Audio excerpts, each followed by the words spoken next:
Okay, so we're ready to trim it. And the way that I have been trimming quilts for as long as I can remember, I've always left a little bit extra around the quilt top. And what I mean by that is when you look at the quilt top, the end of where the quilt top is right there. And that's why I told you I always overlap just a little bit for when I trim. I mark 1/4 of an inch away from the edge of the quilt. I just put my ruler in there, and then so what I do, and so then you can see that the distance that I just put 1/4 of an inch all the way around the whole thing. That's what I leave, and that fills in the batting really nicely. I've talked about that in a couple of other videos that I've done, but this is how I always do them to get ready for binding. And so I'll show a close-up. And so that space right there is just the batting. And then I'm gonna attach it and fold it over, and then this part is gonna fill up the batting really nice. So that's what I'm talking about right there. So now I'm gonna spin it. Oh, I got my ruler stuck in there. And then on this side, what I do is I just line up the bottom of my ruler with the bottom of the cut part. And then in theory, it should line up 1/4 of an inch all the way up. And it does. And so then I just go back up where I can reach and then spin. And so same thing on this side. I take my ruler and I line it up on the bottom, and then right there is lining up exactly with the 1/4 of an inch, and then I trim. And what I normally do at the same time is trim off that quilted part, and then that gives the quilter that made it their extra piece back all nicely and neatly. And so I trim off. And then this part is ready to be folded and given back. All right, so we have one more side. So again, lining it up on the straight line right there with the ruler, and then the 1/4 inch is right on the side.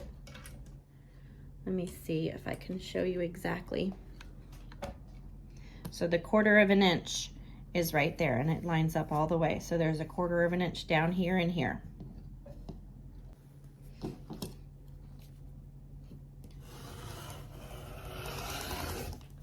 All right. I'm gonna trim off that little bit that we used for the quilting, and the rest of it is ready to be folded up. So now it is all done. There's a corner for you to see.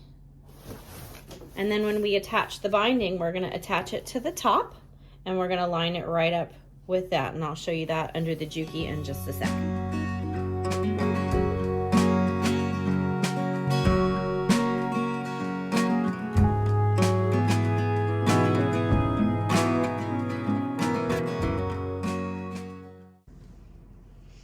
Okay, so I prepared the binding already, and this is just a 2.5 inch strip, folded in half and pressed. And what we're gonna do is we're gonna attach it, just like we just talked about how we trimmed it. We are going to attach it with the edge of the binding lining up exactly with the edge of the quilt top. So this extra batting is gonna be sticking out. And so you're just gonna stitch down, and I'm not going to do the whole thing, but I am just gonna show you what my technique is. So I start off here and just make sure that 1/4 of an inch, I usually make my stitch length about 2.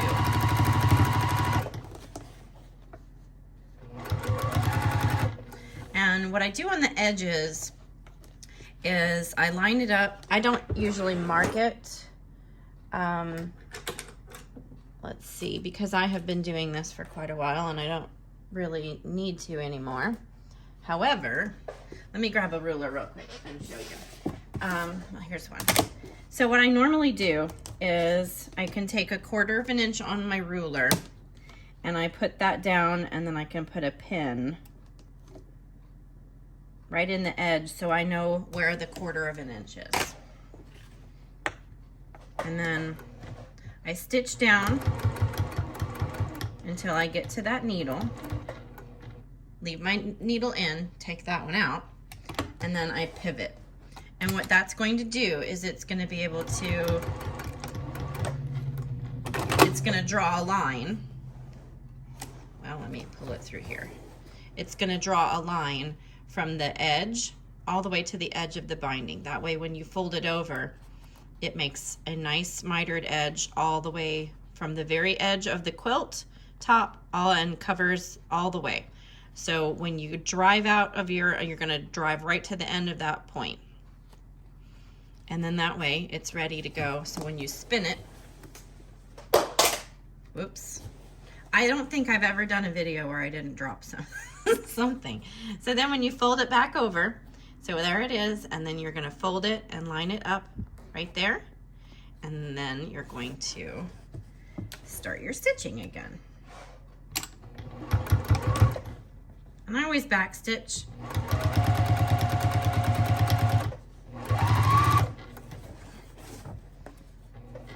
And you can use a walking foot for the binding part if you want to. I don't usually, but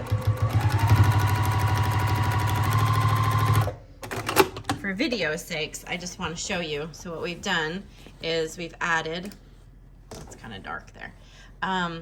We've added that, and so what it's going to do is we're going to be able to fold it right over, and there's going to be our mitered corner. So what I always go press it, and I press it just like that.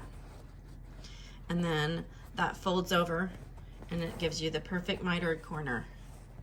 And then when you fold it all the way over to do your binding, your hand binding, it folds over exactly to that line. And then that's where I do my hand stitching. So it folds right over, and I don't snip all this off. I leave it there. And so you just fold it over to that line, and then that's how you'll do your, let me turn it this way, it might be easier. Oh, there's sirens going past my house. So you're just gonna fold it over. And so right there, it's hard to see, right there is where the stitch line that we just added. So you're gonna fold it over right there, and then you're gonna fold it over right there. And so it makes that space there fills up the binding perfectly, and then it's really nice. Okay, so that's how I do my mitered corners and my binding, and we'll show you some hand binding next. One last thing I also want to mention is as you're adding your binding, if the ends of your quilt have a point that you don't want to chop off, I always try to pay attention because this quilt has multiple points on the edge of the quilt, and so I always make sure to pay attention so that my stitch doesn't get too far in to cover up that point. That way when you look at it after you're finished, the point is still there. So just make sure you don't chop off any of your points when you add your binding.